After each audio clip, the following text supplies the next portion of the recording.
तुम्ही आजपर्यंत खूप जबरदस्त स्टोरी ऐकल्या असतील, पण मी आज या व्हिडिओमध्ये अशा अनसक्सेसफुल विद्यार्थ्याची स्टोरी सांगणार आहे. तुम्ही आजपर्यंत सक्सेसफुल लोकांची स्टोरी ऐकल्या असतील. व्हिडिओ खूप जबरदस्त आहे बरं का. आणि तुम्ही हा व्हिडिओ शेवटपर्यंत बघा की पोलीस भरती करणाऱ्या आपल्या आयुष्यामध्ये ही एकही चूक नाही झाली पाहिजे.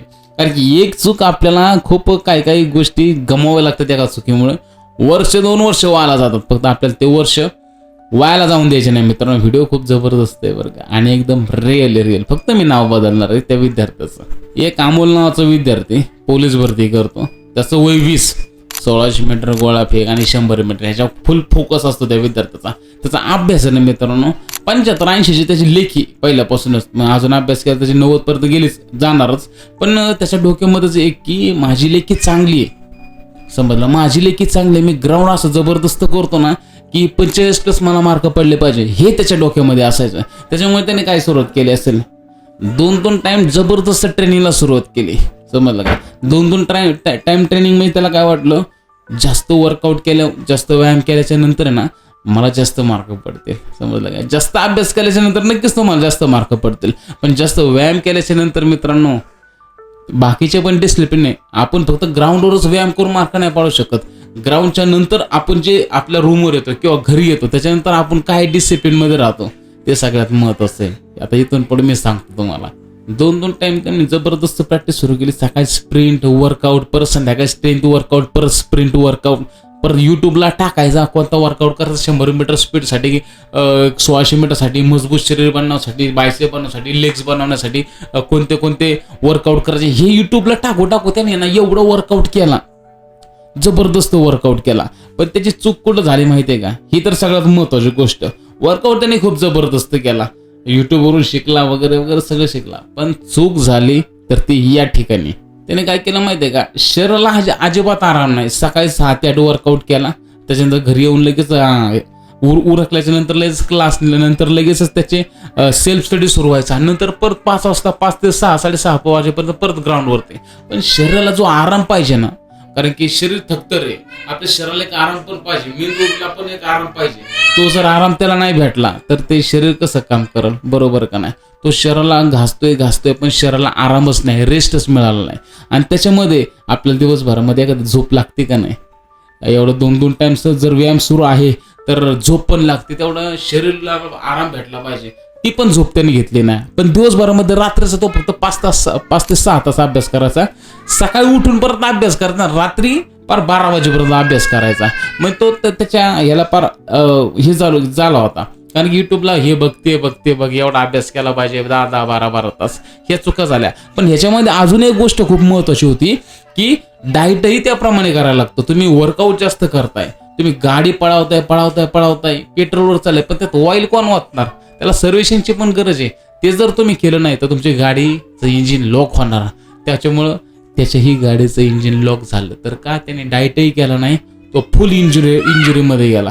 पण इंजुरीमध्ये गेला तर मग त्याच्यानंतर त्याला योग्य गायडन्स पण भेटलं पाहिजे ना, की योग्य मार्गदर्शन कोणाकडून भेटलं पाहिजे. नाही, युट्यूब असे करा तसे करा. पण त्यासाठी थेरपी पण खूप महत्वाची असते.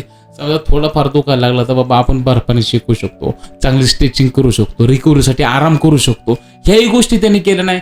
दुखतंय मग तो पिक्चर बघायचा, मोटिवेशनचं फुल, आणि इंजुरीमध्ये पण पळायचा. आणि इंजुरी करता म्हणजे पळता त्याचा हार्ट झालं क्रॅक. मग काय, चला पुढं सांगतो मी. एवढं सगळं इंजुरीमध्ये गेल्याच्या नंतर मग वर्कआउटही बंद झाला. जी इम्प्रूव्हमेंट होती ती जागेवरती थांबली. आता जास्त केलं इम्प्रूव्हमेंट काय जास्त होणार नाही त्याला माहित होतं. मोटिवेशन नाही, एकदम चिडचिड त्याच्या मनामध्ये. मग त्याच्यामध्ये अभ्यासातही लक्ष लागत नाही. आणि सगळ्यात महत्त्वाची गोष्ट काय असते माहिती आहे मित्रांनो, तुमचा ग्राउंडवर जसा चांगला परफॉर्मन्स यायला लागतो ना तेव्हा तुमचा अभ्यास येतोही त्याप्रमाणे चांगलं लक्ष लागतं.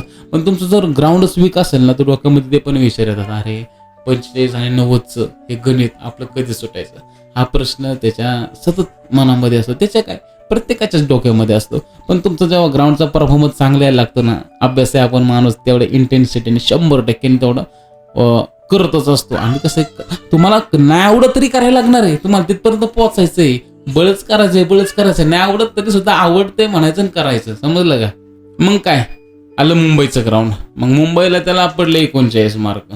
39 मार्क पडल्यानंतर म्हणला काय नाही, लेखीला ओढतो मस्तपैकी, लेखीला अजून जास्त अभ्यास करतो. 41 मार्क पडल्यात. मागच्या वेळेस तर कमी मेरिट लागलं होतं मला, तर 39 आहे. काय अभ्यासावरती फुल फोकस केला त्यांनी. पण काय आता तर मेरिट काय लागलं तुम्हालाही माहिती आहे. मेरिट लागलं, त्याच्या कास्ट 40 आणि त्याला पडले 39. फुल डिमोटिवेटेड, फुल टेन्शनमध्ये, फुल असा किंजाळाचा, पोर रडायचा. काय करणार आहे, कारण चुका काही झाल्यात मी तुम्हाला सांगितल्या. 2-2 टाइम केलं, शरीराला आराम नाही, अभ्यासामध्ये पण आराम नाही, त्या शरीराला एक खुराक पाहिजे, तो खुराक नाही, मेंदू पण तुम्ही शांत ठेवला नाही, पण शरीराला तुम्ही आरामच दिला नाही. जी इंजुरी होती त्याच्यावर योग्य गायडन्स भेटलं नाही, मार्गदर्शन भेटलं नाही. युट्यूबवर बघून तुम्ही एवढा वर्कआउट केला की बॉडीची तुमची टाईटनेस वाढला, समजलं का. तुमची बॉडी इंजुरीमध्ये गेली, इंजुरीमध्ये गेला तरी वर्कआउट करत राहिला तर नेमकी बोन फ्रॅक्चर झालं. एवढं नसतं की जास्त केल्याने जास्त परफॉर्मन्स वाढतो, हे चुकीचं आहे मित्रांनो. मी तुम्हाला ह्याच्याद्वारे एकच सीख सांगू शकतो. ह्याच्यातून तुम्हाला काय शिकायला मिळालं पाहिजे. तुम्ही व्यायाम करताय, एक टाइम चांगला प्रॉपर करा आणि दिवसभरामध्ये एखादी झोप, आणि ते शरीराला आरामही पाहिजे. शरीराला रात्रीची 7 ते 8 तासाची झोप पाहिजे. त्याच्यामुळे तुमचा डाईट, आणि डाईट म्हणजे काय, डाईट म्हणजे काय, अहो डाएटमध्ये प्रोटीन आपल्या बॉडीला भेटलं पाहिजे, समजलं का. तुमचं वजन किती 60 किलो, तर तुमच्या बॉडीला 60, 70 ते 80 ग्राम प्रोटीन तुमच्या बॉडीला भेटलं पाहिजे. जर ते तुमचा एवढ्या इंटेन्सिटीने पूर्ण 100% देऊन जर चालले तर मित्रांनो आपलं शरीर थकतं, त्याला खायला लागतं, आपले मसल मागतात खायला, मला कधी प्रोटीन भेटते, समजलं का. त्यावेळी जर त्याला नाही भेटलं ना, ते मसल कमजोर होऊन जातो. आपल्या शरीराला कमजोर नाही होऊन द्यायचं, त्याला 12 महिने टिकवायचे भरती येईपर्यंत, आणि भरती झाल्यानंतर टिकवायचे. एवढं नॉलेज तुम्हाला पाहिजे, समजलं का. या योग्य मार्गदर्शनाखाली तुमची बॉडी चांगली चालली पाहिजे ना, अभ्यासही चांगला चालला पाहिजे. ह्या चुका होऊन द्यायच्या नाही. मोबाईल पण टाळा तुम्ही. आता जर तुम्ही सुरुवात केली असेल, फक्त चुका करू नका, योग्य मार्गदर्शन भेटलं पाहिजे. हा मुलगा रोज 2-2 टाइम वर्कआउट करून पोलीस झाला नाही, समजलं का. तुम्ही पण असं विचार करू नका. काही जर डोक्यात पांगळे म्हणते की यांनी 2 टाइम केले, येडे मी 3 टाइम करतो, खतरनाक करतो, म्हणला गावाचा आहे मी, मला मोठ्या भेटायची काही गरज लागत नाही म्हणला. असं येड्यावानी करू नका. 2 टाइम करत असेल तर सकाळचं हेवी केलं तर संध्याकाळी फक्त वॉर्मअप करा, गोळाचे थ्रो करा, एखादी 100 मीटरची स्ट्राईड मारा, बास करा, लय नसतं ओव्हर करा, समजलं का. त्याच्यामुळं ओव्हर करणं टाळा. आणि सगळ्यात महत्त्वाचं, इंजुरी आली तर त्याच्यावरती योग्य उपाय घ्या, तुमच्या शिक्षकांना विचारून. शिक्षकालाही माहिती पाहिजे, नाहीतर सर माझं हॅमस्ट्रिंग फाटले, मसल फाटला, काय करू. ते म्हणून हॅमस्ट्रिंग काय असतं, आता काय हा ना थोपाडात आमच्या, समजलं मित्रांनो. हा व्हिडिओ तुमच्या त्या विद्यार्थ्यापर्यंत पोहोचा मित्रांनो, शेअर करा जास्तीत जास्त. आणि व्हिडिओ कसा वाटला, ही माहिती कशी वाटली, आणि ही एकदम रिअलिस्टिक माहिती आहे बरं का मित्रांनो. हे खरं झालेलं आहे, त्याच्यामुळे तुम्ही ह्या चुका करू नका, समजलं का. एक चूक तुम्हाला खूप महागात पडू शकतो. आज त्याला 39 मार्क होते, जर 40 मार्क पडले असते ना, हा आजपर्यंत तो मेरिटमध्ये असता, आणि त्याच्या आता लेखी गेलेले 90+, त्याने कशापर्यंत 25-90 घेतले असते, 125+ टोटल मुंबईला कोणत्याही परिस्थितीमध्ये तो पोलीस झाला असता.